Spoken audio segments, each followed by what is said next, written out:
Good evening, everyone. Bonsoir, and welcome to our special evening for the 2024 budget presentation. Bienvenue à notre réunion pour la présentation du budget 2024. And I guess I should introduce on the front table. Does Benny always do that? I'm the pro mayor for tonight. Unfortunately, our mayor could not be here. So, does he introduce everybody? Yes, he does. Okay, so we'll start. We have our communications person Sandra in the corner. Our town clerk Claude. Beside him, Councillor Elizabeth Yulin, myself as Pro Mayor, Director General Raphael D'Estasio. To her right, we have Councillor Lauren Small Pennyfather, and then Councillor Maria Torres, and then we have our Treasurer Valentina Todoran at the table. So we will be doing the presentation of the budget together. So, est-ce que je peux avoir quelqu'un pour ouvrir la séance? Councillor Small Pennyfather? No. No. Not according to mine. Je propose ouvrir la séance. Qui seconde? Je l'appuie, Madame la mairesse suppléante. Merci. Tout en faveur? Oui. Je m'excuse. Hey, I need a little cooperation here. Thank you. L'adoption de l'ordre du jour. Qui peut proposer l'adoption de l'ordre du jour, s'il vous plaît? Oui, je propose d'adopter l'ordre du jour de la séance spéciale du 18 décembre 2023. Non, 2024, tel que présenté. Qui seconde? Oui, je l'appuie, Madame la mairesse suppléante.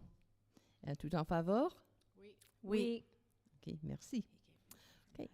I guess you're going to see a lot of me tonight. I'm now going to move on to the presentation of the budget with the assistance of our treasurer, Valentina Todoran. So, I'll start by saying that, good evening. And as always, there's a lot of work that goes into the preparation of a municipal budget. This year was no different. In fact, it probably was a little bit more difficult as we are embarking upon some new expenses.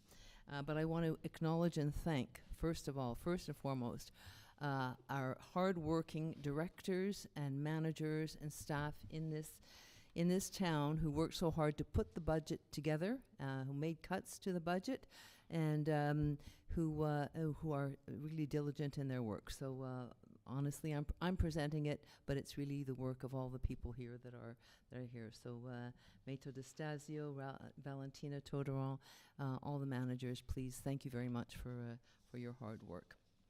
I will do the presentation in English, but if you have any questions in French, please feel free. So, this year has been a really monumental, it's a very significant budget, because we are undertaking to beginning to pay some of the costs related to the construction of the recreation center.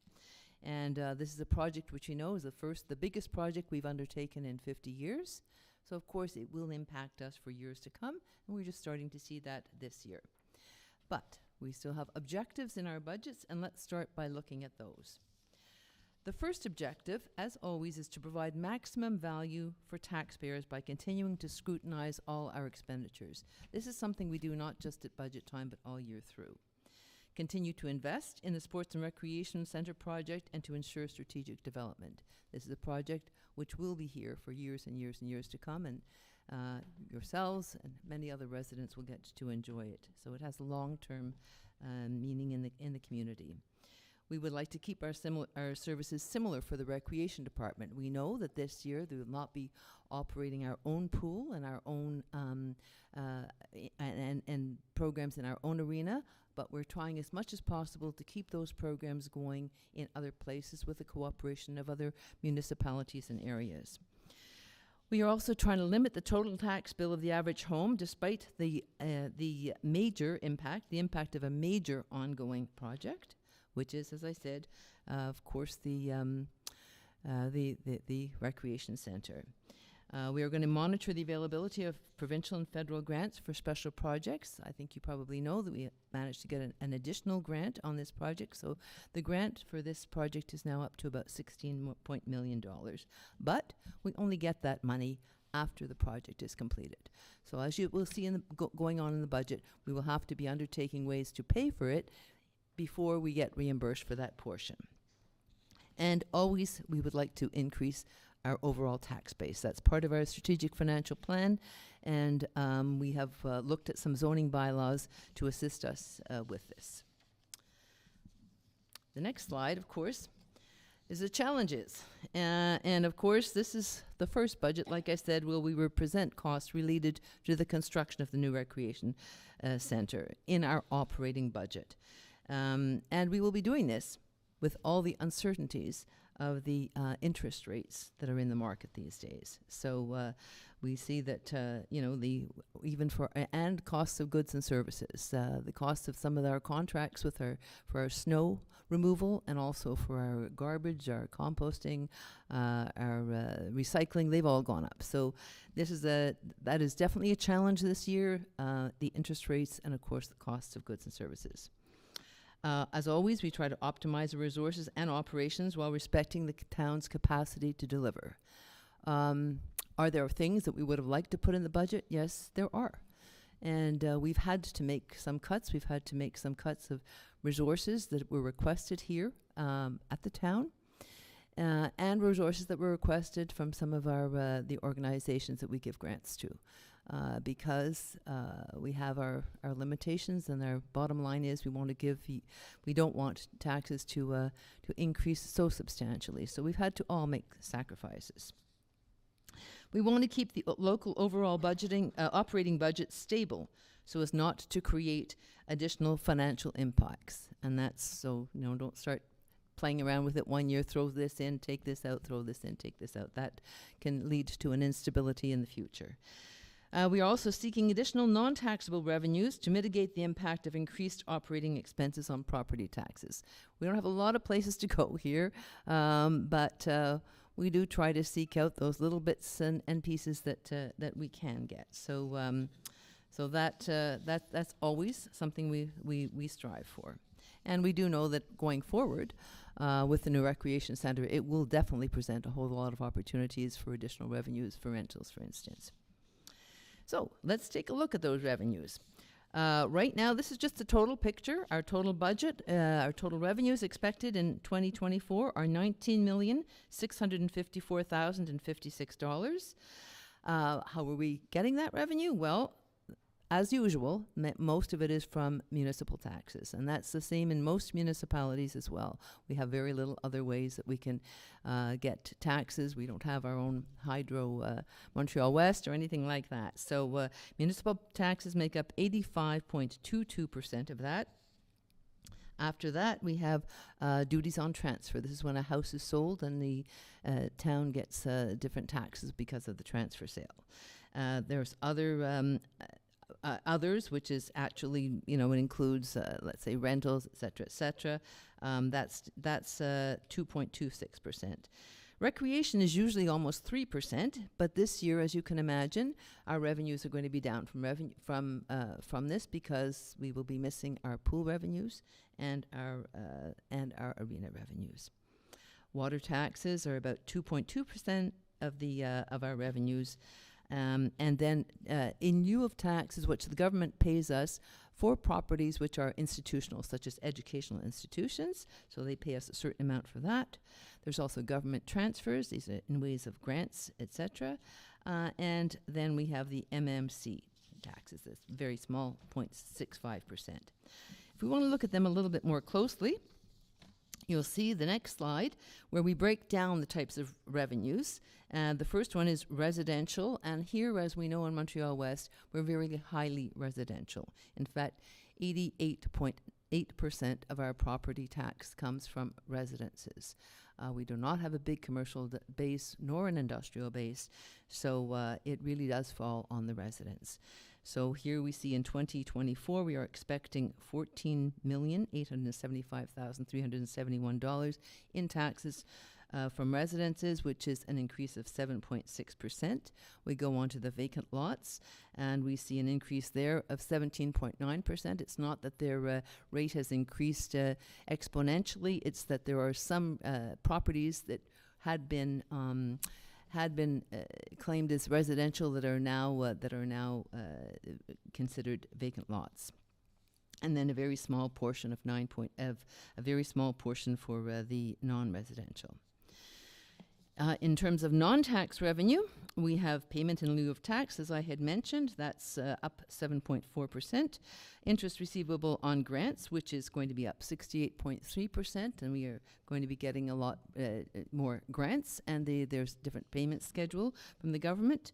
Water tax, that's kind of an in and out, $447,000. No change, really. Very little change in the MMC as well, which is for the regional services. So outside the AGLO is the City of Montreal, where we pay for the police and the fire department and the transportation, etc. This goes beyond the South Shore. It includes the South Shore.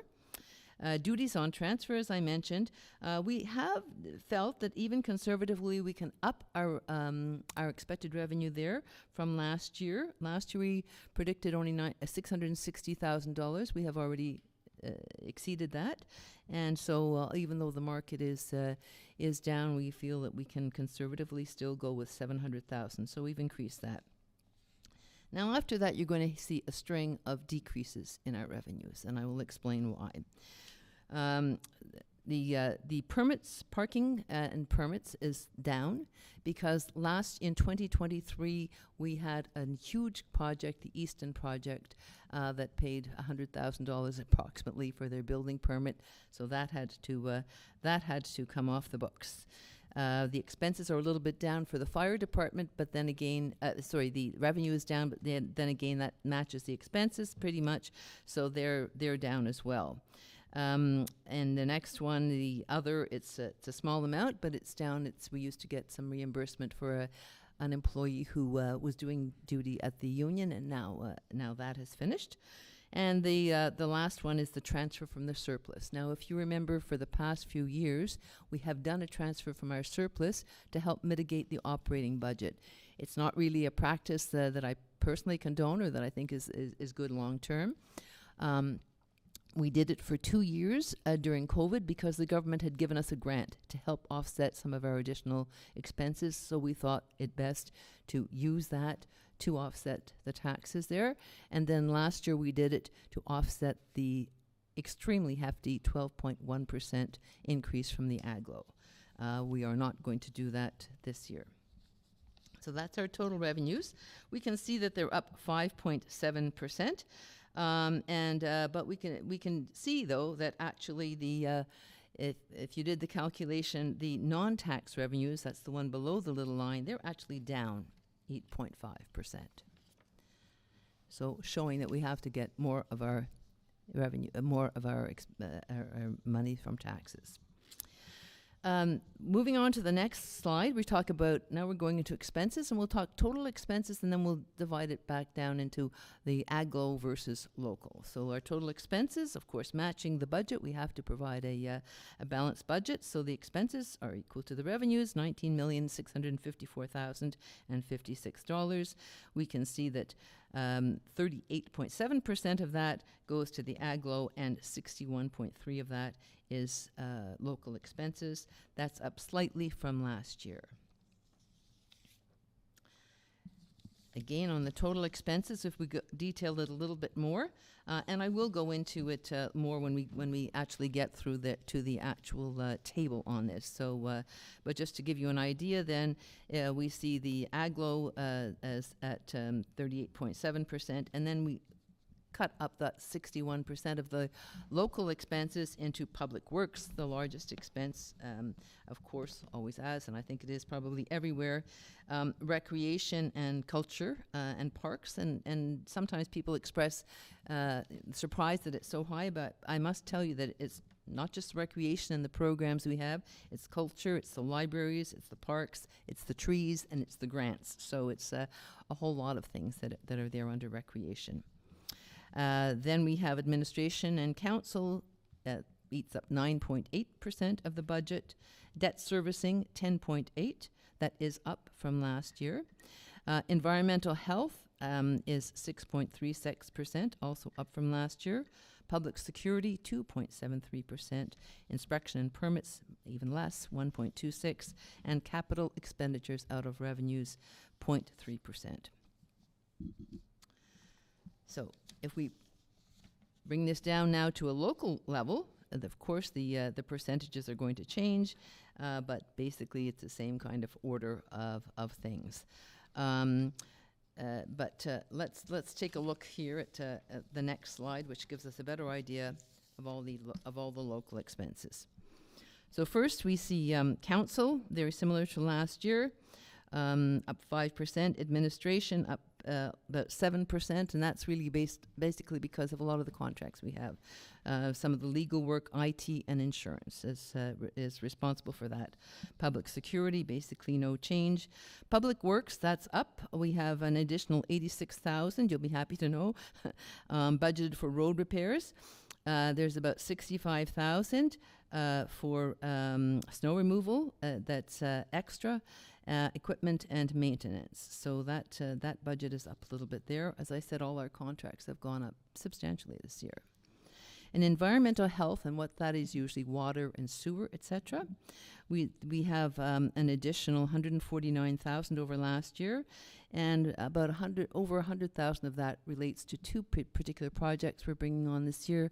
One of them is related to the lead in the water, to do further studies there and to testing, etc. And another one is for the cross lines north of the hump. There's 50,000 for that. Inspections and permits basically is very, very similar to last year. And of course, recreation and culture, as we see, the expenses are down because we do not have the expenses related directly to the pool and to the arena, and we will be hiring some less staff because of that. So if we were to take that part of that first part of that budget there, we would see that the local operating expenses, not getting into the capital or the debt from capital, are up $358,000, which is only 3.7%. So, as I say, there's reason to thank the people who worked very hard on the budgets here, because in this day of inflationary times, that really is very commendable. We move on then to capital expenditures out of revenue, and there's $60,000 allocated there. That's for the sewer flow valves. And then debt service. Now here's where we see the biggest difference. We see it up 29.3%. As I said, this is the first year that we are going to be. Incidentally, actually, this will be on the website tomorrow. So, you can take some notes for sure, but you don't have to take copious notes. It'll be much easier for you to follow tomorrow. Anyway, so the debt service is up $449,000. And basically to break that down, it's 24,000 of that is basically the capital, our long-term debt, our regular schedules of debt. The changing of the schedule there. But interest and fees are up about 87,000. So that's really not that much. But the biggest difference here is we have added in here interest and fees on the construction costs for the recreation center. That amount is $337,000. So that is what brings it up to $1,981,055. And I'll explain later how the breakdown of the total taxes separates those two. But in terms of the borrowing, we are going to go with whatever is most advantageous at that time, in the best interests of the town and in the best interests of the taxpayers. We currently have a revolving line of credit. and we are constantly looking to see what the interest rates are on the long-term debt, and depending on how it swings one way or another, we will use the funds. Then we have a certain amount of surplus funds that we will also use. We've received a schedule from Sajo, the developer, so we know when these particular payments will be due. And so this has been a long analysis, the result of taking all those things into consideration. Yes, that's the, sorry, I might have mixed that one up, the local expenses. Okay. So now let's move on to the 3-year capital program. This is the PTI, Plan Triennial de Démobilisation. And as I often say, or as I always say at this meeting, the first year is really more the more definite numbers. For 2024, we're more aware of really where we think we can go right here. 2025 and 2026, they're bigger estimates, and one of the reasons they're bigger estimates too is they're going to be relying on the kinds of grants that we can receive. We already know that we have a tech grant that's from the government based on the gas, and it's equivalent to about $2.4 million paid over, good over 5 years. We will also look for other grants that we are going to be using for our road infrastructure work. And if more of them come through, we will move forward with that. But so far for 2024, I'll just outline a little bit. In infrastructures, we've got $460,000 there. $125,000 is going to be extra that we are budgeting for our sidewalks. We still have some in the operating budget, but this is going to be for our sidewalks. We have $200,000 for the repaving of the east side of Avon, just the repaving. We also have some hydrants to be repaired and some flow restrictors for our sewer system. So that's in the $460,000.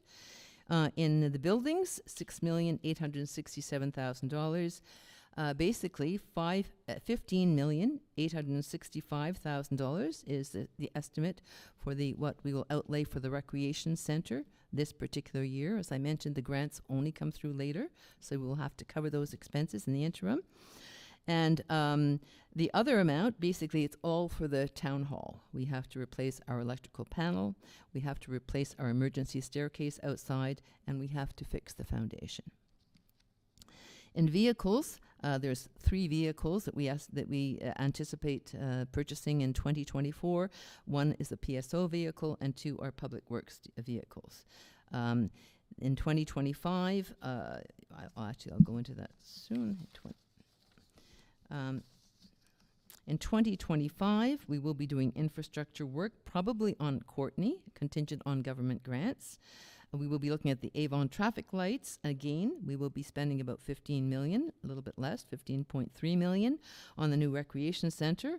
We're looking at a new fiber optic network for the town system, replacement again of a vehicle. We have to, keep up with the fleet, and a replacement of a Zamboni.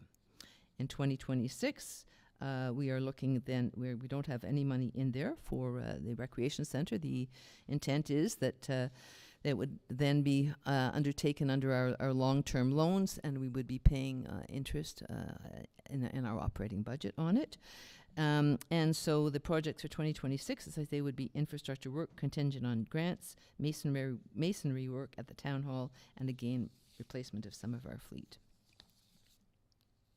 So, how does this all come down to your tax bill? We see that in the upcoming slide here. And we see that the property valuation for the average house is $1,033,348. The tax rate per $100 of property valuation, often called the mill rate, is 0.9597. And the tax bill for the average house in 2024 is expected to be $9,917.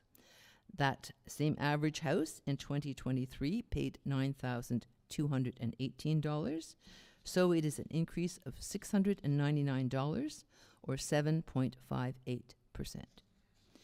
Now, I mentioned to you that I would break down for you how much of that was regular budget and how much we knew, as we knew when we took on the referendum and we voted for this project, that there would be supplemental costs on our tax bills, and so we aim to show you that as it goes along.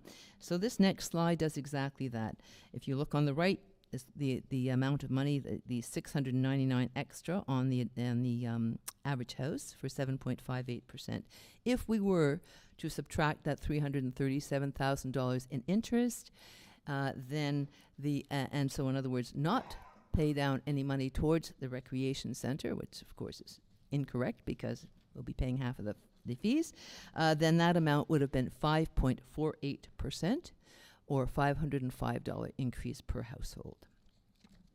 And it's interesting that of course, as we see, part of that is due to the fact that actually our revenues are down in other areas too. So there's more on the taxation. So that is it for the budget for now. Our tax bills will be going out on January the 22nd. The due dates will be February the 22nd and May the 23rd. And thanks again to the town who worked so hard to put this budget together, and I'm very happy to answer your questions. Thank you.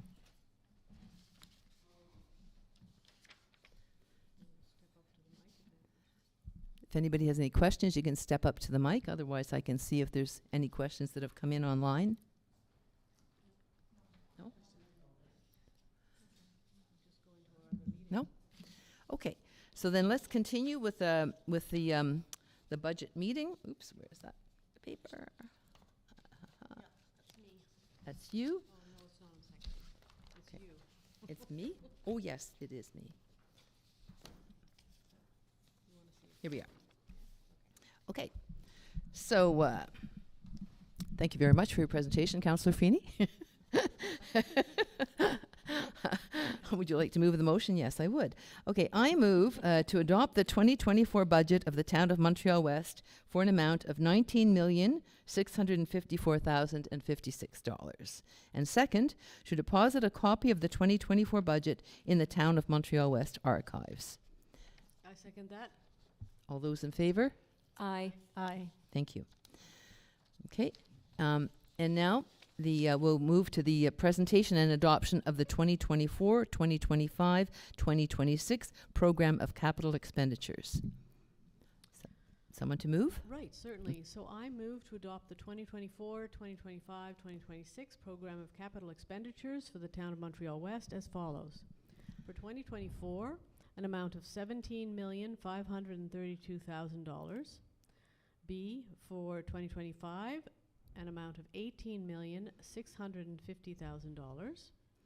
C, for 2026, an amount of $2,575,000. And secondly, to deposit a copy of the program in the town of Montreal-West archives. Thank you, Councillor Hewlin, and I will second that. All those in favor? Aye. Thank you. Okay, there were no questions from the floor. Okay, we will move on to the closing of the meeting. Lever de la séance. Est-ce que quelqu'un peut lever la séance? Oui, Madame la mairesse suppléante, je propose de lever la séance. Merci, Councillor Small Pennyfather. Qui seconde? Oui, je l'appuie. Merci, Councillor Torres. Tout en faveur?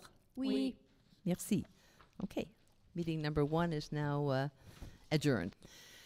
Good evening, everyone. Bonsoir. Welcome to the regular meeting of the Council of December 18th, 2023. Bonsoir tout le monde. Bienvenue à la réunion de la Conseil de Montréal-Ouest le 18 décembre 2023. Nous avons ici Maître Raphaël Destasio, notre directrice générale. À côté de lui, c'est Lauren Small Pennyfather, conseillère Lauren Small Pennyfather. Et à côté d'elle, c'est Councillor Maria Torres. Moi, je suis Councillor Colleen Feeney. Je suis le pro-maire pour ce soir parce que Maire Benny Matsal ne peut pas être ici. Beside me, I have Councillors Elizabeth Hewlin, and beside her, Maître Cole Gilbert, our town clerk, and our communications manager, Sandra Scalaglio. Sorry, I think I pronounced that wrong. Anyway, so let's move on to l'ouverture de la séance. S'il vous plaît, est-ce que quelqu'un peut ouvrir la séance? Oui, je propose d'ouvrir la séance. Merci, Councillor Torres. Qui seconde? Oui, je l'appuie. Merci, Councillor Small Pennyfather. Tout en faveur? Oui. Merci. OK. Accueil des visiteurs. We have nice residents in here, but we don't have any other visitors like the police, etc. with us tonight. Adoption de l'ordre du jour. S'il vous plaît, qui peut le proposer? Oui, Madame la mairesse suppléante, je propose d'adopter l'ordre du jour de la séance ordinaire du 18 décembre 2023 tel que présenté. Merci, Councillor Small Pennyfather. Qui seconde? Oui, je l'appuie. Merci, Councillor Ullin. Tout en faveur? Oui. OK. Merci. Approbation des procès-verbaux. Qui veut proposer l'approbation? Oui, c'est moi. Je propose d'approuver le procès-verbaux des séances du Conseil tenues aux dates suivantes. Séance ordinaire du 27 novembre 2023. Séance spéciale du 13 décembre 2023. Merci, Councillor Ullin. Qui seconde? Oui, je l'appuie. Merci, Councillor Torres. Tout en faveur? Oui. Oui. Okay, merci. Okay, we will now move on to the mayor's report, and Mayor Masala has sent me his report, which I will read to you tonight. Good evening, everyone. Bonsoir à tous. I'm sorry that I cannot attend this regular council meeting. Je suis désolée de ne pas pouvoir assister à cette réunion ordinaire du Conseil. I could not close out the year without taking a few moments to reflect on the year that we are closing out. I think it's fair to say that it was unprecedented. Our community debated a major decision, we held a referendum, and we're working together to heal the division in the community. For as difficult as it was, I am extremely proud of our residents. We are moving forward, and we are all contributing to make our new sports and recreation centre a defining addition to our town. Je ne pourrais pas terminer l'année sans prendre quelques instants pour réfléchir à l'année que nous allons terminer. Je pense qu'il est juste de dire que c'était sans précédent. Notre communauté a débattu une décision importante, nous avons tenu un référendum et nous travaillons ensemble pour guérir la division dans la communauté. Aussi difficile que cela a été, je suis extrêmement fière de nos résidents. Nous allons de l'avant et nous contribuons tout à fait de notre nouveau centre de sports et de loisirs en ajoutant des terminants à notre ville. We also just finished my favorite week of the year. 8 days ago, I was able to help serve the kids and young families during Santa's breakfast. It was extra special to me because I was able to see the smile on my granddaughter's face as she met Santa for the first time. This past Tuesday, I was invited to participate in the menorah lighting with our Jewish community. The lighting logistics were a fun challenge, as always, but thank you for including me in the ceremony. And then this past Saturday, I was able to serve our seniors during their annual dinner. As a group, I have always had a prejudice in favor of seniors, and I love that event. And, new for this year, I was able to participate in the newly minted Holiday Hounds with Santa. It may have been put together rather quickly, but I thought it came together well, and I enjoyed it immensely. Thanks, Linda, for your suggestion. Nous venons également de terminer ma semaine préférée de l'année. Il y a 8 jours, j'ai pu aider à servir les enfants et les jeunes familles pendant le petit déjeuner de Père Noël. C'était très spécial pour moi parce que j'ai pu voir le sourire sur le visage de ma petite fille alors qu'elle rencontrait le Père Noël pour la première fois.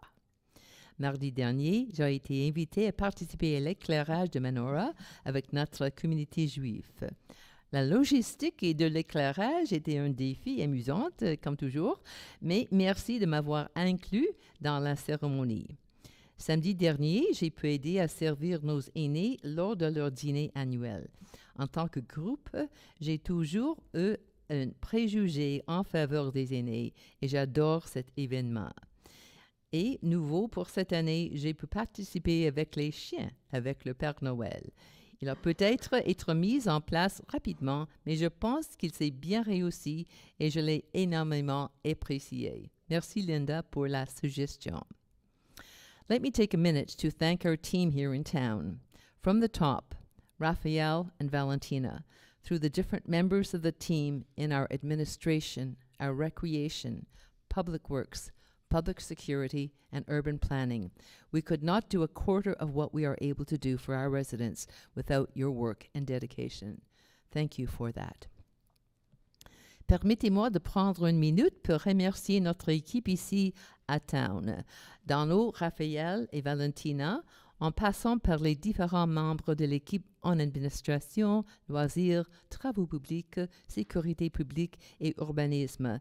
Nous ne pourrions pas faire le quart de ce que nous sommes en mesure de faire pour nos résidents sans votre travail et votre dévouement. Je vous en remercie. And to my counselors, you know I faced my personal challenges this year. Thank you for picking up the slack and ensuring our residents continue to receive the level of service they deserved. Et à mes conseillers, je savais que j'ai fait face à mes défis personnels cette année. Merci d'avoir pris le relais et de veiller à ce que nos résidents continuent de recevoir le niveau de service qu'ils méritaient. I wish all of you a peaceful end of 2023. May good health accompany all of you and your loved ones into the new year. Je vous souhaite à tous un fin d'année 2023 en paix. Que la bonne santé vous accompagne tous, vous et vos proches, dans la nouvelle année. Benny Masala. Thank you, Benny. All right. I do believe I am the one giving the next report. So if you'll hold on just 1 second, I will rearrange my papers and put on a different hat. Okay. Oops.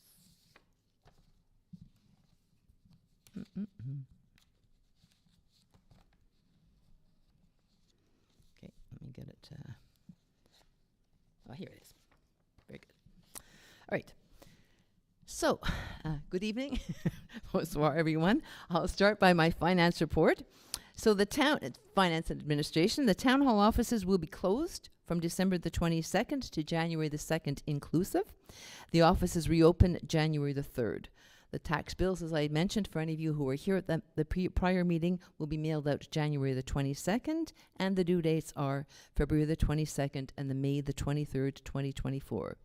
Les bureaux de l'Hôtel de Ville sont fermés du 22 décembre au 2 janvier inclus. Les factures d'impôt seront envoyées par la poste le 22 janvier. Les dates d'échéance sont le 22 février et le 23 mai. You'll see later in this meeting we're going to be passing disbursements of over $1 million. In fact, $1,479,000 to be more precise. And I always like to give taxpayers an idea of where their money is going. I can tell you this past month, well actually it's only a few weeks, that the main part of it has gone to the new Sports and Recreation Centre, one of the first bills for the construction there. Excuse me, please.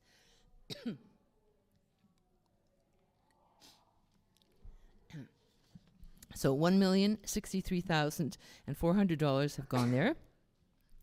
$43,000 was spent on the new town hall furnace and boiler. $133,000 for deductions at source and utilities. Public works expenditures, of course, are always the higher ones. They're $180,000, and that comprised $43,000 for garbage, $36,000 for outside contracts, including $20,000 for sewer inspections, $34,000 for snow removal and decontamination of the snow dump, $19,000 for the environment and trees, and $19,000 for an inspection of our road network. So we have to do this every few years. When we apply for grants, they insist that we have the roads inspected both above and underneath. So this will help with our 3-year plan. That's really it for admin and finance. I'll move on to recreations now. And the seniors, they had lots of activities. That dinner that Mayor Masala mentioned, as well as a trip to Upper Canada Playhouse and regular activities of bridge. In the community centre, they were able to pick up the slack, and they were doing support days 3 days a week at the community centre for parents. And they were very appreciative that we were able to offer childcare during the school strike. Registration for winter programs has begun. In the fitness and children's programs, they're all online. And new for January, we have tap dancing for children and racket sports. The winter programs begin the week of January the 8th, 2024. Les inscriptions pour l'hiver sont ouvertes. Les programmes débutent la semaine de 8 janvier 2024. Also coming up, and you should be looking at registration now, the March spring break runs from March the 4th to the 8th. Registration is open. Le camp de la semaine de relâche est du 4 au 8 mars 2024. If we manage to get some snow and a little colder weather, we will be operating outdoor rinks, and they will be at the George Booth Park, Strathern Park, Davies Park, and Rugby Park, weather permitting. In terms of events, this has been a really busy year, month and a half, really, for the recreation department. They started with a rock and roll dance on December the 1st, which a great time was had by all. They went on to the Santa's Breakfast December the 10th, and that was another great success with over 325 people attending. And we want to thank IGA, Burger de Ville, and Quality Fruit Bowl for their continuous support.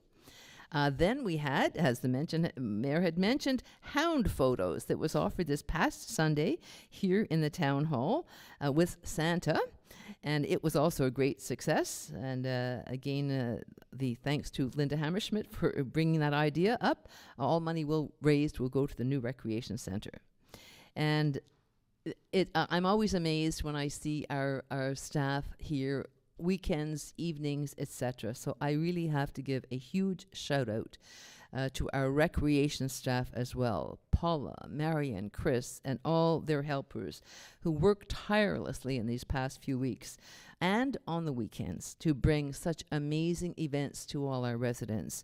They've just been busy every single weekend, and we appreciate it so much, so much. Anyway, your devotion is unbelievable. Thank you very much. I hope you're all going to be able to take a little bit of a break over the holidays. And it's well appreciated, not just by council, but by so many residents who attended. So merci beaucoup. If you have any questions, please feel free to ask them later in the meeting or send me an email. I would like to extend my wishes for a very happy holidays and a new year filled with good health, happiness, and peace. Je vous souhaite de bonnes fêtes et une nouvelle année remplie de santé, de bonheur et de paix. Merci beaucoup. Right.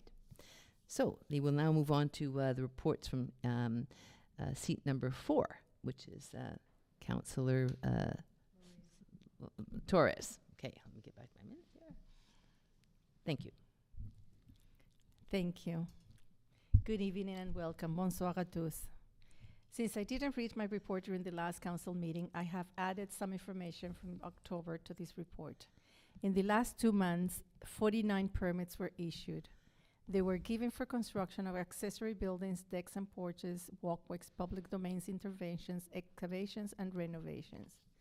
For this period, there were a total of 5 notices sent: 2 for lack of maintenance of dwellings, 2 for work without a permit, and 1 for non-compliant work. During the above-mentioned period, the Planning Advisory Committee, PAC, met 4 times, twice per month, and reviewed a total of 15 files. The next PAC meeting will be held on January 17th, and the deadline to submit complete files to PAC is January 3rd. Please note that until March 2024, PAC will be holding only 1 meeting per month. If you're planning to do work on your property in 2024, this is the best time to inquire about permits, authorizations, and deadlines. Les prochaines réunions du Comité consultatif d'urbanisme, CCU, se tiendra le 17 janvier et la date limite pour soumettre les dossiers complets est le 3 janvier 2024. Veuillez noter que jusqu'à mars 2024, le CCU ne tiendra qu'une seule réunion par mois.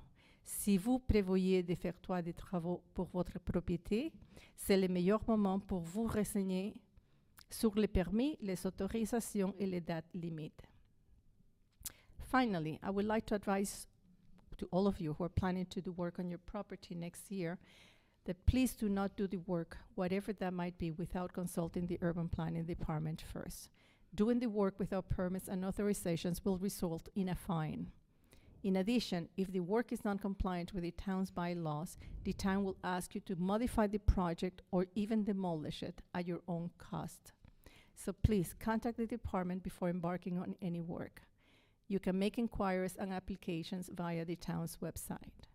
Enfin, j'aimerais aviser à tous ceux d'entre vous qui prévoient de faire des travaux sur votre propriété l'année prochaine. S'il vous plaît, ne faites pas les travaux, quels qu'ils soient, sans avoir d'abord consulté les services d'urbanisme. At this point, I would like to extend my best wishes to all of you, a happy and safe holiday season. Joyeux fête et bonne année. Merci à tous et bonne soirée. Thank you very much, Councillor Torres. We'll now move on to seat number 1, with Councillor Lauren Small Pennyfather, reporting on matters pertaining to public security and urban planning. Thank you. Yeah, Thank you. not urban planning, public security. Second counselor for urban planning, you're not wrong. Good evening, everybody. Bienvenue tout le monde. This evening we'll be covering a few things with regards to public security. I'm sure some of you are aware there have been quite a few, not car vehicle thefts, but contents of car vehicle thefts, and which has been going on, as you know, for quite a long time. And you know we're not immune to that kind of theft in the town of Montreal-Ouest. It's going on across North America. It's going on across the globe. But it's specific to content. So even though you may think your car might be locked, please make sure to check the doors, because there are people that are going around checking doors, and as soon as they find a door that's open. But it's interesting because they're stealing items like hairbrushes and gum, in addition to anything else that might be left there. So it's probably not sophisticated thieves, but thieves that are looking for, some particular items or what have you. So just to make sure that you are locking your doors, sometimes even if you hear the beep, it may not actually be locked. We do know that there's more sophisticated thieves, though, that use particular technology that can actually unlock your doors. And this is grâce à, the more that we get advanced in our technology, the more people are able to obviously break into vehicles that may actually be locked. So don't keep Christmas gifts in there, don't keep computers in there, don't keep personal information there. I know a lot of people may keep insurance documents in there for your vehicle. You might keep other kinds of paperwork in there that has your name, address, and phone number. Try not to keep anything in your vehicle that potentially somebody could take from you, because this could cause some major identity theft issues as well. We do have crime stats from SPVM for this third trimester, but our stats are lumped in with NDG, Côte St. Luc, and Hampstead, so it's very difficult sometimes for us to determine what is specific to Montreal-West. We do know if the SPVM is called, for instance, if public security is called as well, we're able to keep a good idea of what is affecting the town specifically. So it's really important. If you do have something that something has been stolen where it's criminal activity, please report it to the police, but also let public security know, so it helps us with our stats in addition to what we receive for the trimester reports. We also had, I think some of you may be aware that there was a public bus that was going along Avon in Ville Saint-Pierre, and there was a stabbing that occurred on an STM bus between a 22 and a 24-year-old. Luckily, the injury was not life-threatening, but I'm sure some of you may have heard that there was a bus that was transiting through the town, and that's what occurred.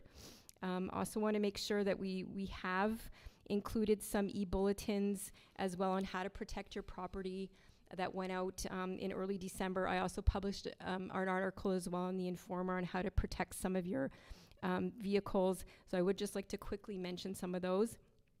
Park your vehicle in a well-lit area or install a motion sensor. Engrave your ID in the windows and major parts of your vehicle. Use an anti-theft immobilizer, a steering wheel lock, an alarm system, or a tracking system. Never leave your vehicle unattended while the engine is running. If you have more than one vehicle, park the less valuable vehicle at the end of your driveway. Do not keep a spare key near your vehicle. So some of you may have heard of a Faraday box. That's something that's actually able to keep people from, it's a transmission of a signal. The Faraday box is a special box, a metal box that can keep you from preventing somebody from getting access to your fob, your key fob. Always lock your doors and close the windows. Never leave any valuables in your car, as I had said previously. I also want to welcome at the back of the room, Antonia is one of our newest public security officers that we've recruited. So welcome, Antonia. If you see Antonia around, please take an opportunity to say hello. And with that, I want to wish everybody, however you celebrate, peaceful, healthy, and safe holiday season. Donc, n'importe comment vous célébrez, j'aimerais vous souhaiter une saison pleine de bonheur, santé et sécurité. Merci. Thank you very much, Councillor Small Pennyfather. We'll now move on to seat number 2, reporting Elizabeth Yulin, reporting on matters pertaining to public works, communications, and environment. Thank you very much. Bonsoir à tous. So Public Works has been very busy this month working on the public trees that were damaged in the first heavy snowfall of the season. At this time, the department is only able to address the downed public tree branches, but we're hopeful that weather permitting in January will allow us to make a private branch collection service, and if so, we'll announce that in the e-bulletin and through social media. Additionally, a friendly reminder of the town always following a deliberate and planned snow removal each season. This route is based on maximizing available resources and ensuring that the town snow removal can be completed as quickly as possible. School zones, one in each section of town, are priority access routes are always addressed first.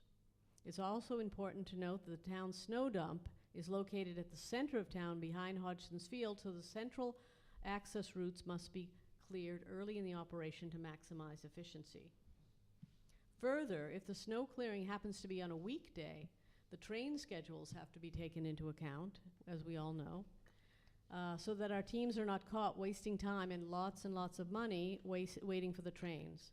This means that the south, below Sherbrooke, has to be strategically cleared very early in the morning or at midday, but certainly not at rush hour.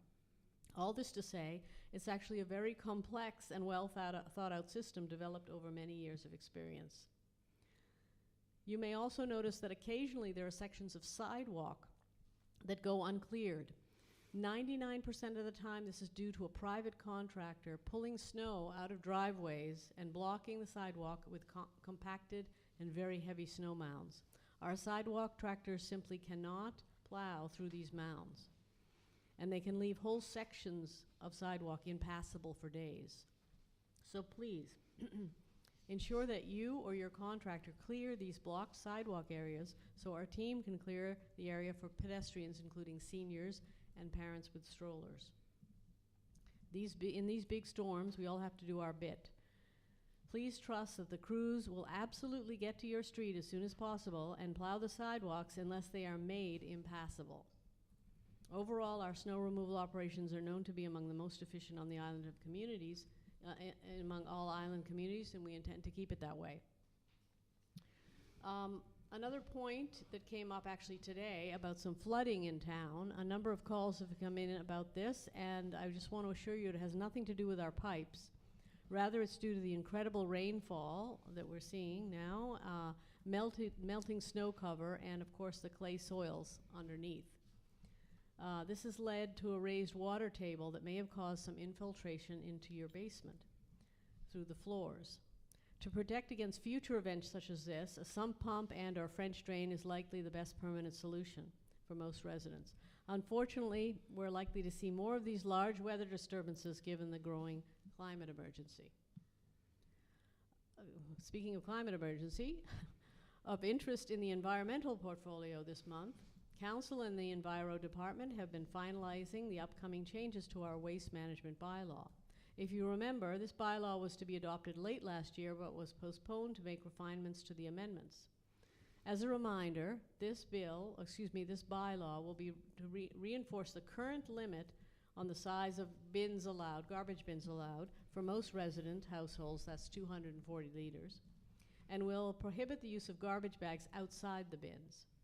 Residents will be thoroughly informed of the changes in the new year through our media channels, including the town website, the e-bulletin, the Informer, and our social media platforms. The Environmental Action Committee, or EAC, has been working on various projects in the last few weeks, including the potential eco recognition project for our town merchants, increasing biodiversity in the town, studying the need for potential and designated bike routes, and various waste reduction events.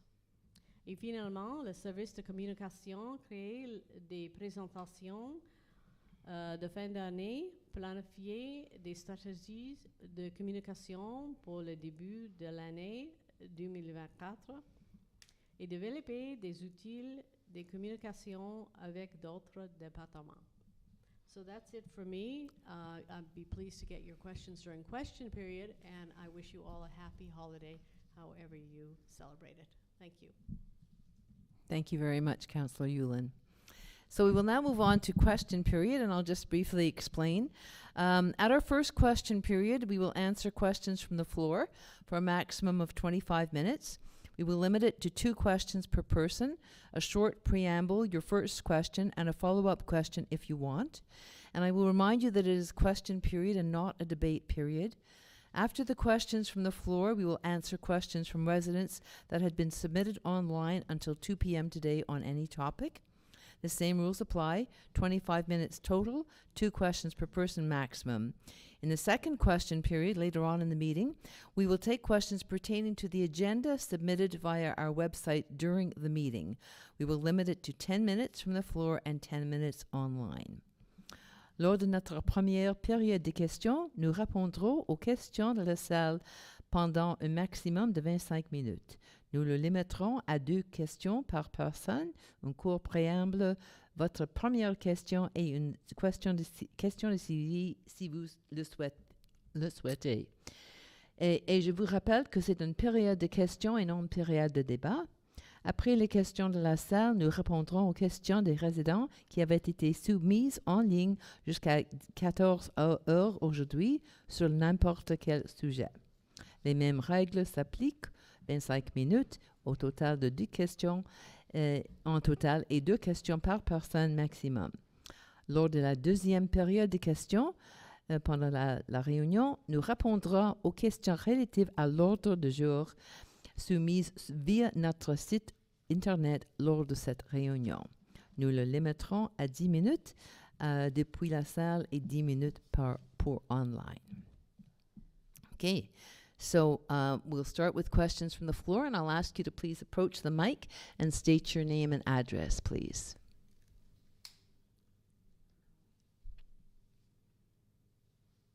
No questions? Okay.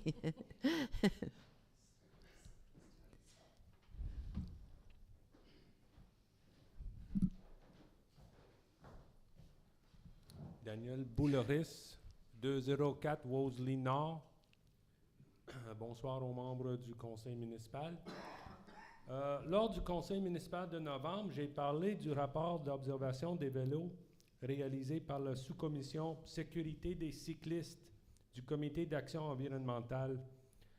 Le rapport a été envoyé au conseiller Hulin peu après cette réunion. J'ai des copies papier que les membres du conseil peuvent consulter. May I approach the bench? Yes, certainly, Mr. Bullish. Yeah. The bench. Thank you. Merci, merci. Thank you. Merci. Merci, merci à vous. Mm-hmm. Mm-hmm. Merci. Merci. Merci. Non, c'est pas nécessaire.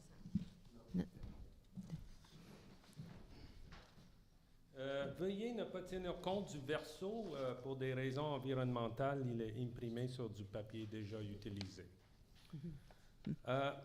Alors, par ailleurs, lors de la réunion du Conseil en octobre, on nous a dit que la Ville attendait des nouvelles de l'agglo avant de commencer à travailler sur les plans de la piste cyclable que de nombreux habitants de Montréal-Ouest souhaitent.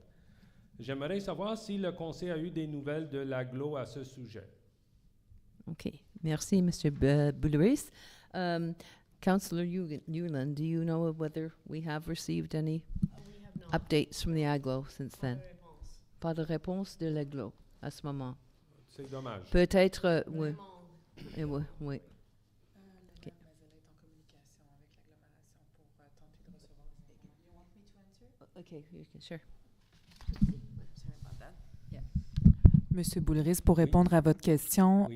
le maire Mazella est présentement en communication avec l'agglomération parce qu'à mon niveau administratif, on n'a pas réussi à obtenir des réponses entre la dernière séance et aujourd'hui. Et je pense qu'il y aura peut-être plus de chances que moi pour avoir une réponse d'ici la prochaine rencontre. OK. Et merci beaucoup. Merci à vous. Merci, c'est tout. Et merci. Maître de Stasio. Avez-vous des questions pour moi? Non. No. We know where you're Ah. good now. So. Other questions? Yes.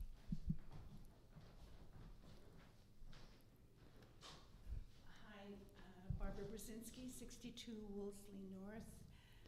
I'm a new member of the MATA committee, and on behalf of some of the committee members who were there, I want to thank the council for being so supportive at the seniors' night. It was my first time attending the seniors' dinner as a member, and there were many at our table who were so touched by the council members and the recreation staff giving up a Saturday during this holiday period when there are so many events going on, and so really we live in a wonderful town, and it's so nice to know that the council is so supportive of MATA. Municipalité Amie des Aînés, for those who don't know what MATA means. That's all, not a Okay. question. Thank you. Well, thank you very much, Barbara. Really appreciate that. And any other questions? Yeah.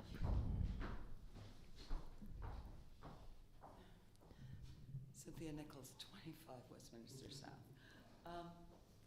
You mentioned that quite a few houses were having issues with flooding. I mean, we did have a lot of rain, this is true. But do you have an idea of the vicinity, which streets perhaps? Because I know Honestly, I'm- it's all over town. It's all over town. Yeah, Okay. it's and well, I won't say it's all over town. It's all over the island of Montreal. Okay. I mean, So- there have been underpasses closed. Okay, So, my it- question has to do with the building, the condo project that's going up at the end of the road here. I've noticed the pipes. How much longer is that water work going to be, carried out? Because it's all dug up. We've got drains coming here Yeah. and there. And is that interfering with the water table at all? Do we know? I do not believe so. I think that it was just the sheer amount of rain in terms of the water table, but I don't have a response to you about how long the pipes are going to be exposed there. Hello, Cynthia. So right now we have a permit, a permis d'occupation du domaine public. I'm sorry, I'm going to say it in French. So there's a few days that it's planned to undertake the work on the pipes underneath Westminster South, just here. There were some tested on the pipes they needed to do to finalize the connection of the pipes of the building to our network. But those tests are required before doing so. Sadly, they will need to redo their tests. This kind of thing can happen. Of course, it's a bad timing with this time of the year and winter specifically, and also because of what it caused in terms of obstacles. It's for everybody, and we understand you. We live the same thing by working here. I don't have a clear date today to give you. They are figuring things out right now to process as soon as they can. Second question has to do with, as you said, they have permits, but is there absolutely no way that they could perhaps not park in front of my place? I am so tired of cleaning up after them. It's been almost 4.5 years now. And I've got the coffee cups, the banana peels, I mean, it just goes on and on and on. We can certainly mention to the to the construction people to have them respect. Parking lot. Yeah, yeah. They're all day from Yeah. 6 o'clock Mhm. in the morning to 5:30. I mean, is it not possible for them to park in the parking lot here behind Yeah. the town hall? Yeah. Can you not give them permission Yeah. for that? I don't think they don't have permission, but you know, maybe they choose to park there. But certainly, it will bring it up to the to Sajo to ask them, in particular, to be respectful with their garbage, as everybody should be. Okay. I mean, I'm Yeah. just going to give you an example, but Yeah, I yeah. am speaking with one of the guys parked Yeah. right at the walkway of the Yeah. house. He's smoking a cigarette. I smoke. Yeah, S- yeah. You know, I have ashtrays outside. Yeah. And he just takes it and just flips it. Yeah. And it's like the total lack of respect. Yeah. And c'est pas parce, Okay. parce que je parle pas français. Yeah. Mais je parle un bon Québec. Yeah. Moi, c'est pas que c'était- Yeah. Okay. Well, it's hard to control, but we will definitely bring it. We'll ask them. Yeah. Yeah, Oh, sorry, and Lauren. Yeah, I appreciate your comment. You're not the first person to raise this, so we will reiterate the concern again. And absolutely, they should be respecting private property. They should not be disposing of anything on your property, and we will make sure to pass the message along again. I appreciate you raising your concern. Yeah. Perhaps you could ask them to park in the parking lot. That might be a good idea. And Okay. the confrontations and everything else. I'm really tired of confronting men who have absolutely no respect for women, Okay. especially if Anyway, we will bring it up, Cynthia. Thank you for your question. I mean, I Okay. can go on and on. My Okay. iPhone was stolen out of Okay. my house, out of my back. Okay. I think that, okay, thank you very much. Yeah. All right. Are there any other questions? Okay. Well, we do have some questions online. So we'll begin with, I'll begin by reading those and we'll respond to those. So the first question is from Roy Hoffman, 133 Percival Avenue. And his question is, well, no question, just a huge thank you for all the work you do for our town. So thank you, Roy. I have to admit that this was the first lovely question I opened today's Pro-Mayor, and I thought, whoa, that's going to be a good meeting. But I have to deflect some of that thanks to, again, all our staff that work so hard. We can't do it without them. They were small but very competent. So thank you very much for your comment. We always like to hear good news like that. Okay, the next question comes from Angus Mackay and from 126 Percival. And his question is, I use Westminster Avenue daily. Question 1, what is the purpose of the police presence at the Sherbrooke and Westminster level crossing?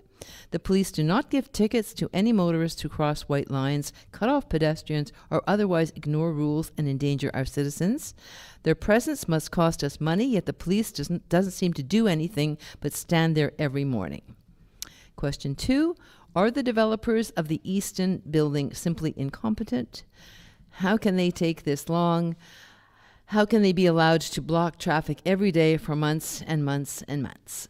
So I'll ask Councillor Small-Pennyfather to answer the first question regarding the police presence at the Sherbrooke and Westminster level crossing. Thank you, Pro-Mayor Feeney. I did want to just advise you, Mr. Mackey, that the purpose of the police presence at Sherbrooke and Westminster is actually EXO. Because it's a rail crossing, EXO actually has the mandate for that. So EXO are actually responsible for engaging the police presence at that level crossing. And the priority at that level crossing is to ensure there actually are no vehicles. As you know, when you started your driving, and people hopefully, a lot of people don't remember this, but you're never supposed to sit on the railway tracks. And too many people do that because of wanting to get by before the crossings come down. But I just want to remind everybody that it's actually illegal to do that, and you should not be parking or idling on the tracks. It's very dangerous. To make sure that you continue to keep space there. So that's actually what the police are there for. That's their number one priority, to make sure that that crossing is not blocked. And when they come, because of the frequency of the trains, they can try to give out parking violations of the vehicular code if they can, but at times they're not able to. So their real job is to make sure that there is nobody that's sitting on the tracks when the trains are coming by. And you may have noticed, because we did have an intervention with the SPVM, that when people were getting up to the crossing at Broughton, that they were actually ticketing people because they were stopping on the crosswalk. So we did have a joint effort there, and that was at the request of some citizens, and that's why I encourage the citizens to please continue to send complaints to Station 9, because if they only hear it from council, it doesn't help. But if they start to hear it from a lot of citizens, they will have more presence there. But your specific question is, it's actually EXO that has the responsibility to have the police presence there at the crossing. And the priority, of course, is to make sure there are no people that are sitting on the tracks while the trains are transiting through the town. Thank you for your question. Okay, thank you very much, Councillor Small Pennyfather. For the second question regarding the Eastern and how long it's taking, and etc., Councillor Torres. Yes, please. thank you. Thank you, Mr. Mackay, for your question. I hear the frustration. I hear it on the streets, and many people have been complaining about this issue, about the traffic on Westminster created by the closing and half closing of the street. It is a private project. We don't have a timeline with them as they progress from one step to the other.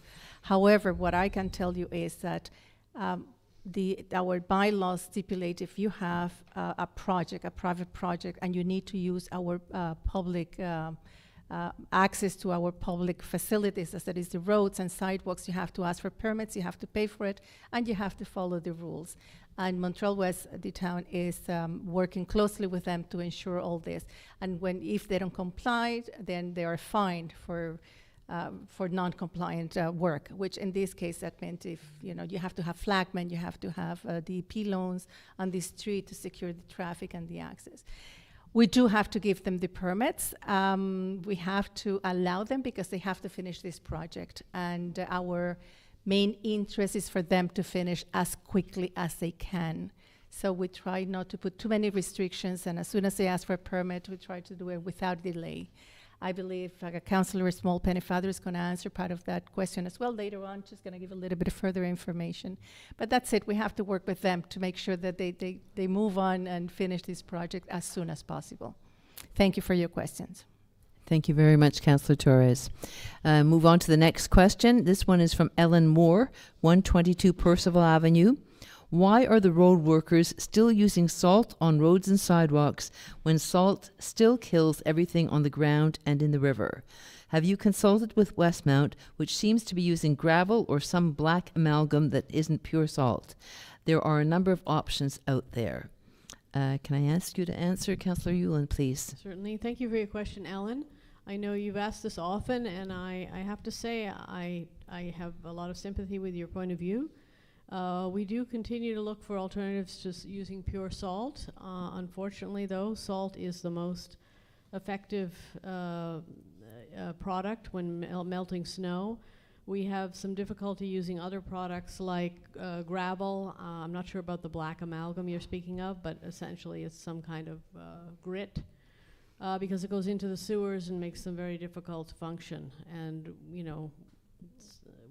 we can't really afford to have problems with the sewers, particularly with rainfall like we're getting today and a lot of other instances of that. So all I can say is we continue to look for alternatives. And I'll ask the department if they've spoken to Westmount in particular about the black amalgam that you mentioned. But it's not a small issue, and I appreciate your asking. Thank you. Thank you very much, Councillor Yulin. Thank you for your question, Ellen Moore. We'll move on to the next question. It's from Stan Carney from Wolseley Avenue North. Having issues with main water entry, PSI, which I think sounds for pressure per inch or something? Square Per inch. square inch. Had mine verified by licensed plumber and discovered it read 80 psi, which is very high. Have been informed by Public Works average range in Montreal-West would be around 60 to 70 psi. Can the town advise me if my immediate neighbors also have readings of 80 psi and how it plans to alleviate such a high reading? Since Montreal is supplier, can it lower pressure at the town's request? Can the town investigate this matter and report its findings? Okay, perhaps Councillor Yulin again, if you would mind taking this question. Thank you very much, Mr. Carney. So I've spoken to the department, and the 80 psi that you have in your home is within the norms. So even though it's higher than the average in Montreal-West, it's certainly a normal reading. So there's no reason to worry about that. It is Montreal who's the supplier of the water. We don't control the water pressure. In fact, water pressure has even gone down a bit recently, and I think it would be unlikely that we'd ask Montreal to lower the water pressure. Most people want to have a decent water pressure in their homes. So, but just to say not to worry, 80 psi is perfectly normal, and so there's really nothing really to be done about it. Thanks for your question. Thank you very much, Councillor Yulin, and thank you for your question, Mr. Carney. The next question comes from Erin Matheson, 6 Wolseley South. Hello, may I ask what constitutes maintenance in the dog park? I go to the park very regularly, multiple times a day, every day, and I never notice any maintenance, particularly after it has been closed for maintenance. The garbages have been emptied, but that is it. Furthermore, I am regularly picking up after other people's dogs. And not only is it against the rules of the park, it is disrespectful and unhealthy, especially for dogs that consume it. All right. Twice a week for an hour isn't enough, given the community given out the community treats the park. I get how much, I guess it means the community treats the park. Thank you for your consideration. Councillor Yulin again, thank you. And I'm back. Thank you, Erin, for your question. So maintenance essentially is emptying the garbage and filling holes that dogs have dug. That's the basic maintenance of that park, and yes, it happens twice a week for an hour each time. Picking up dog waste that people's dogs have left in the park is not a public works responsibility. That's the responsibility, as it says very clearly in the rules of the park, of individuals who bring their dogs to the park. They need to be responsible for that. I know that the park that my daughter has a dog in the country, and the park that we bring her to, generally those of us who bring the dogs, not only do we pick up after our dogs, but if you see something that belongs to another dog or did once, we take care of it. So that's what we would expect of Montreal-Westers. I appreciate your question, and I do understand that it's not great to be in a park where there's a lot of that around, but the responsibility for that are the people who use the park. Thanks for your question. Thank you very much, Councillor Yulin, and I believe Councillor Small Pennyfather has something to add to that as well. I did. First, Erin, I want to thank you for using the dog park next to Town Hall, and this is my public service announcement because I forgot it in my report. But it is important. We have bylaws that need to be respected, and I understand that there are people who are not happy that we don't have a temporary dog park this winter on the north side of town. We simply don't have the space for it. Council did see if there was a possibility to put it somewhere, but unfortunately we don't have the space for it. But I did want to mention that doesn't allow people to break bylaws and have their dogs running off leash, which is happening in Percival Park. So if you are a resident and you are running your dog off leash in Percival Park, I would ask you to please make sure your dog's at leashed at all times. We had a recent incident where somebody was walking their dog and the dog was chased by other dogs who were off leash. It's happened where people have been chased. I have had a similar experience walking my 2 dogs there. To make sure that we don't have any kind of an issue, it's really important. There are now provincial laws that exist that are very, very strict. If your dog injures a person, if it injures another animal, it's very, very strict. So I'm just asking people to please be respectful and ensure your dogs are leashed. There have been verbal warnings. We don't like to have to fine residents, but if we have to fine residents, we will. It's for everybody's safety, including the owners of their pets, including your own pet, including other people's pets, and including other people. So please respect that bylaw. Thank you. Thank you very much, Councillor Small-Pennyfather, and thank you for your question, Erin Matheson. Next question comes from Adam Levy, 50 Banstead, and it's 2 questions. The first is, the online submission process for online questions limits residents to 100 words, which is not a lot to provide a thoughtful question and context. Can the limit be increased to 300 words on the online form? I believe this will also provide a more equal footing with in-person questions that provide a little more leeway in both time and length of questions asked. And the second question is, as a Montreal-West resident, I've noticed our public service vehicles have minimal signage, only displaying the town logo without clear indicators of their purpose or unit. This lack of clear identification raises concerns about public safety and transparency. I'm seeking information on the policies regarding vehicle markings and any plans to improve their visibility. Clearly marked vehicles are vital for public trust, deterring crimes, and recognizing official operations. Your attention to enhancing public service vehicle identification in Montreal-West is appreciated, and I look forward to understanding the town's stance on this matter. So 2 different issues. So the first one regarding the online forms, perhaps I'll ask Councillor Yulin to address Very again. popular. Okay, thank you very much for your question, Adam, about the number of words you can use on the form. Well, listen, we set it to 100 words because, as you see, if you're watching this now, or people in the audience will know, we read every question, we read the entirety of the question, and it's actually an awful lot, 100 words, to get your point across for us to answer it. There's also the advantage, if you ask the question online, we can read it beforehand and make sure the information we provide you is the most recent pertinent information. I also want to let you know that we're very open to getting emails in advance of the meeting that explain more about an issue. We often hear from residents that way who have a more complex issue. We hear from them by email, and we may go back and forth.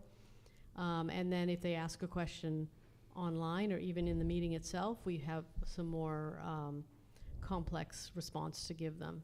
So we're going to keep it at 100 words for now. I appreciate your point, and we'll see if we're finding that that's deficient. But for now, 100 words makes sense in the online format. Thanks for your question. Thank you very much, Councillor Yulin. And to address the issue with the public security vehicles, I'll ask Councillor Small-Pennyfather. Hey, thank you. Thank you, Adam, for your question. You're very right. We normally do have the vehicles wrapped with the Town of Montreal-West branding, but we do have vehicles that's been under service, as well as a hybrid vehicle that we're very excited that we're going to have a new hybrid vehicle for the town. In terms of, and you referenced public service, but I think you mean public security. And I just wanted, this is a good opportunity again to kind of describe public security and SPVM. So we have vehicles, of course, that are here to enforce our bylaws and to make sure that people are doing what they're supposed to be doing and not doing what they're not supposed to be doing. But there is a line between criminal activity and non-criminal activity, and the SPVM are responsible for the criminal code, and it would be the SPVM that takes action. However, our public security are here, and if they do see something happening, they will call the SPVM. They are not armed the same way that an SPVM officer is, so they have to really evaluate what's going on to take their own safety in consideration. So for instance, we have been involved. If we see somebody who is breaking into a car, we will immediately call the SPVM and try to be around the vicinity to make sure that we're there.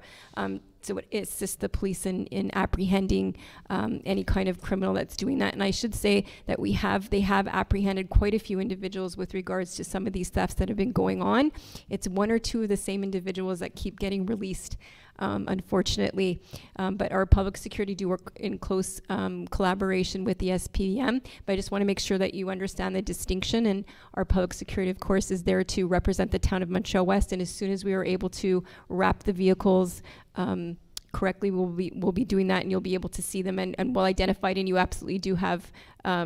You did point out a very good aspect, is that people do need to recognize when there are operations going on. It's clear that it's a Town of Montreal-West public security vehicle that's intervening. So thank you very much for your question, Adam. Thank you very much, Councillor Small-Pennyfather, and thank you for your question, Mr. Levy. The next question comes from Nicholas Knowles, 243 Brock Avenue North. His question is, will the council have an opportunity to question Valerie Plante about the postponement of the calls to tenders for the environmental review of Cavendish Extension? I believe that infrastructure failure is the wellspring of most of our traffic management woes. Thank you very much for your question, Nicholas Knowles. I did receive the answer from Mayor Masala. He basically says that Côte St. Luc TMR and Saint Laurent have been taking the lead on the Cavendish file as they are contiguous, but we have been supporting them via the ASM. That's the Association of Suburban Mayors. And so, as you know, Mayor Masala is the head of that. So he has that, that's his input on that one. So thank you very much for your question. The next question comes from Linda Hammerschmidt, 226. I think she's Valentine North. First, thank you for arranging this Santa doggy photo op. Hopefully this can become an annual event at the end of November, as too many dog owners were away this past weekend. And secondly, given that the office closes December 22nd and 2024 dog tags are due for January 1st, 2024, is there a grace period? And if so, when does it end? Anyway, to answer the first about the Santa dog photo, Santa told me directly that he really enjoyed the day and that he would be happy to do it again another year. And again, thanks for your great idea. And secondly, this is related to the dog tags. Yes, as I mentioned in my report last month, residents can now actually apply and pay for their dog permits online or by post, as well as by dropping by town hall. So letters were sent out at the very beginning of November. So I think residents have had a sufficient amount of time to do the renewal. That being said, we do usually give a very short grace period, just a few days or so, where warnings are issued instead of fines. But there's no date on that. The actual deadline is still January the 1st. Thank you very much for your question, Linda Hammerschmidt. The next question comes from Paul Sychek at 10 Strathern South. At the last meeting, the mayor agreed that it would be time to request a reassessment by CIMA of the traffic safety for the Westminster Railroad crossing, as well as any possible solutions. Are there any plans to proceed with this in the near future? Thank you very much. Yes, thank you very much for your question, Mr.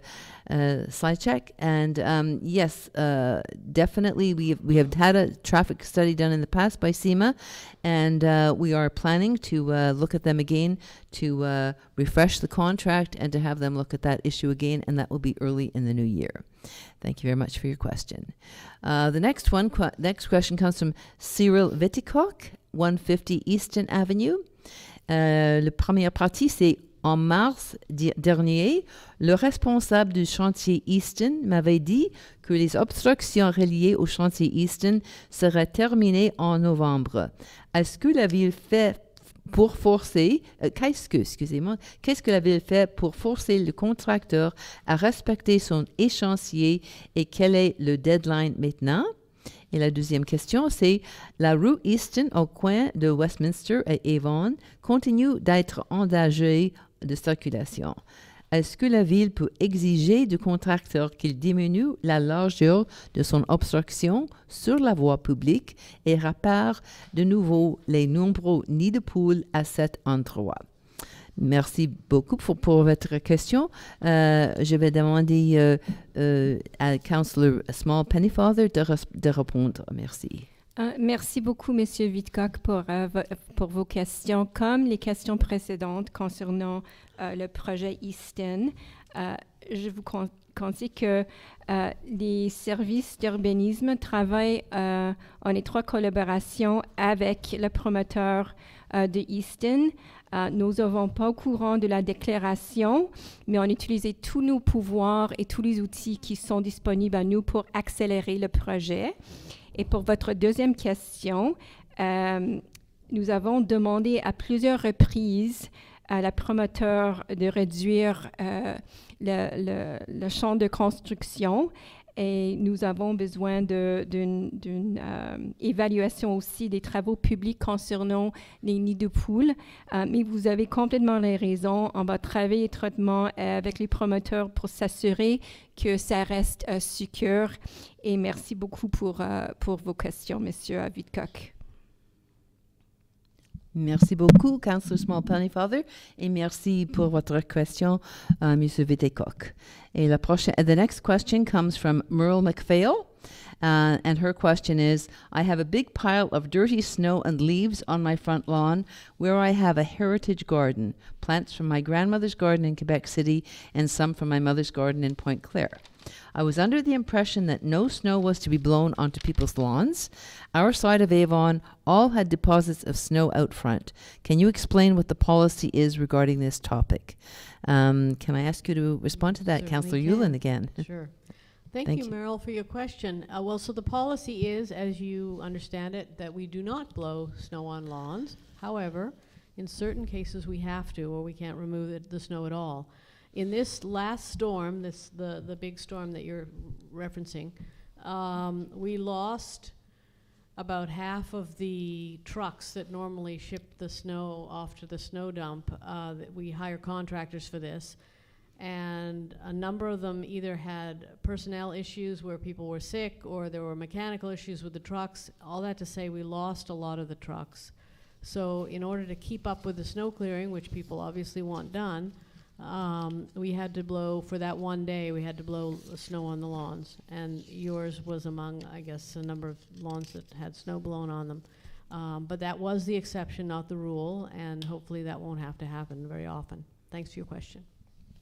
Okay, thank you very much, Councillor Yulin, and thank you for your question, Merle McPhail. And the final question is from Leonie Morris, 181 Brock South. Actually, her question is fairly long, and it's about the new privacy law in Quebec, given that there's a new privacy law in Quebec, and condo administrators receive personal and confidential information about condo owners. What would be the appropriate property policy of compliance and safeguarding the condo owner's personal information? And she goes on, and actually it's a very interesting question, anything to do with privacy of information, to fully find out, but this is actually something that doesn't fall under the municipal jurisdiction at all. So I suggest you can maybe bring this up with your condo board or whatever. So that ends the question period for this evening. Thank you, everyone, for your questions. We'll go back now to the regular meeting. Hold on 2 seconds. Okay. We'll continue with item number 9, contracts and the town's clerk's office. And the first one is the introduction of Holocaust education in schools. Councillor Yulin. Sorry, Councillor Small-Pennyfather. Yes, I'm sorry. Whereas in its audit of anti-Semitic incidents in 2022, B'nai B'rith, Canada's oldest Jewish human rights organization, active nationally since 1875, noted there have been 2,769 such incidents in Canada during the year, including 722 in Quebec. Whereas Statistics Canada, in a document published July 27, 2023, on police-reported crimes in Canada, indicates in Table 6 that there were 750 police-reported hate crimes targeting religious minorities in 2022, of which 502, or 66.9%, were against Jews. Whereas Ontario recently became the first province to introduce mandatory Holocaust education into elementary school curriculum. Whereas in tasking the Ontario College of Teachers with creating an age-appropriate program to teach about the Holocaust starting in grade 6, the Minister of Education noted that according to the first study on anti-Semitism and knowledge of the Holocaust conducted by Western University and Liberation 75 in 2021, 42% of students surveyed said that they had unequivocally witnessed an anti-Semitic event.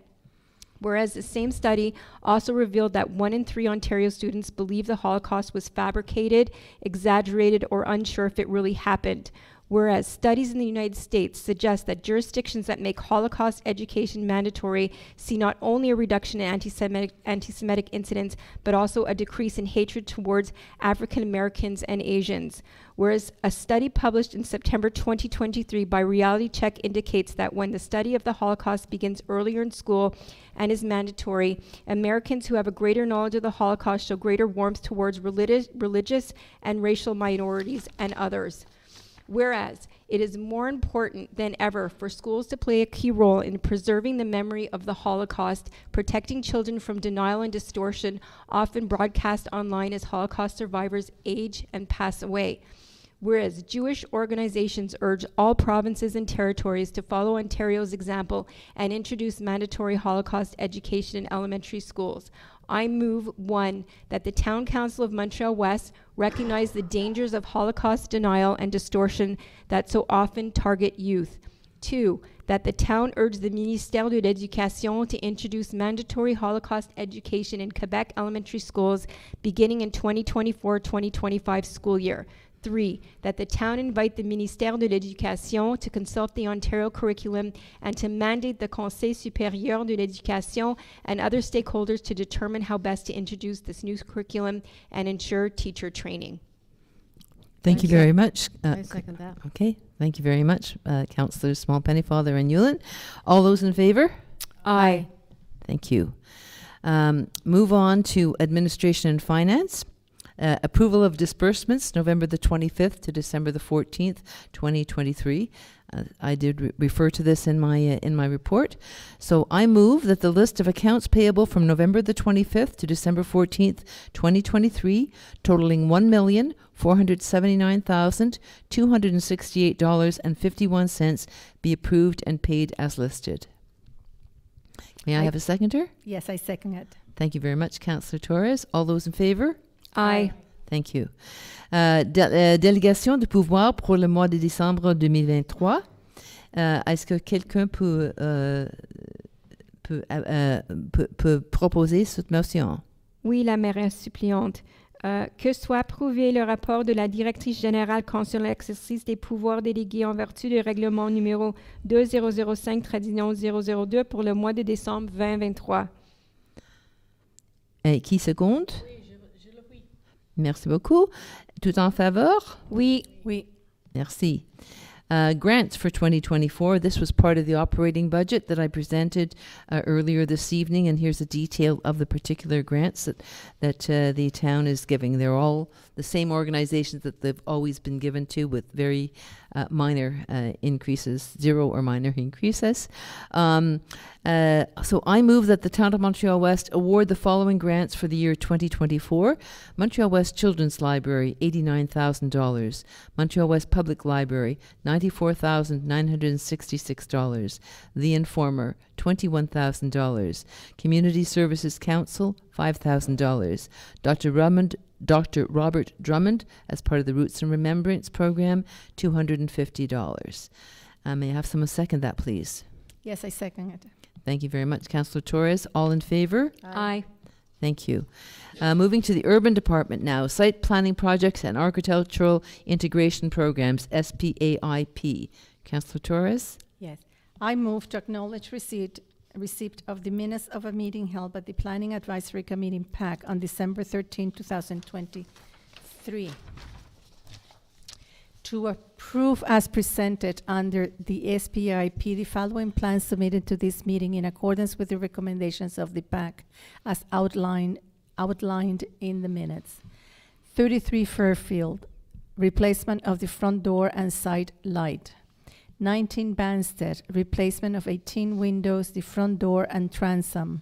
A patio door, a single door, the garage door, as well as the vertical cladding soffits and fascia. 136 Percival, replacement of 5 windows and lintels.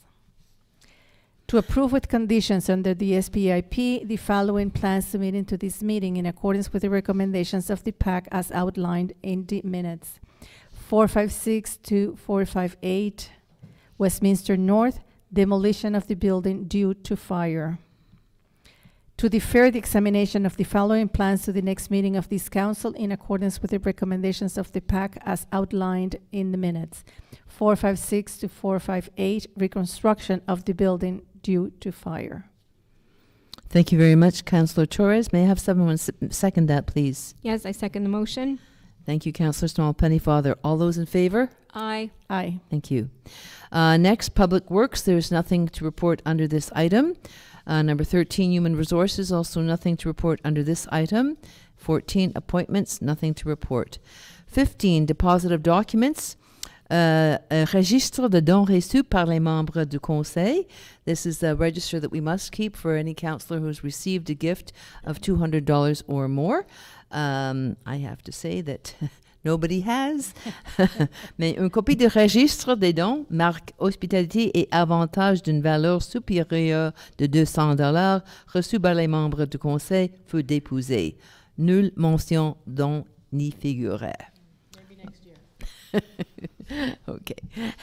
And then we have a notice of motion, and this one is for the tax bylaw, and basically it just sets out the rates, the rates that, as I had mentioned, the 0.95, et cetera, for residences, and then a different rate for vacant lots, and a different rate for commerce, et cetera. So this is where we adopt that particular bylaw in accordance with the budget that was just passed. So it's un avis de motion, lecture et adoption de règlement. Adoption de règlement numéro 2023-10, règlement sur les taxes de la ville de Montréal-Ouest pour l'exercice financier 2024. Attendu qu'une copie de projet de règlement a été déposée lors d'une séance précédente, lorsque l'avis de motion a été donné et mise à la disposition du public en conformité à la loi. Attendu que, lors de la présente séance, l'objet et la portée de ce règlement ont été résumés. En conséquence, je propose que le règlement numéro 2023-10, intitulé « Règlement sur les taxes de la Ville de Montréal-Ouest pour l'exercice financier 2024 » soit adopté. Merci beaucoup, Councillor Yulin. Tout en faveur? Oui. Oui. Merci. I'm just looking for my phone again. Second question period. I don't believe any questions have been posed. I don't see any on my phone. Okay, thank you very much. Okay. Is there anyone in the room who would like to pose a question in the second question period? Okay. Thank you. Thank you. Thank you. Okay, thank you. Thank you, Cynthia. We will then move to the closing of the meeting, lever la séance. Est-ce que quelqu'un propose de lever la séance? Oui, la mairesse supplément. Je propose de lever la séance. Merci, Councillor Small Pennyfather. Qui l'appuie? Oui, je l'appuie. Merci beaucoup, Councillor Torres. Tout en faveur? Oui. Oui. Merci beaucoup. Et merci. We didn't put you all. Good evening and have a really, really nice holiday, a safe holiday, and we'll see you in the new year. Thank you for coming. Thank you. Thank you.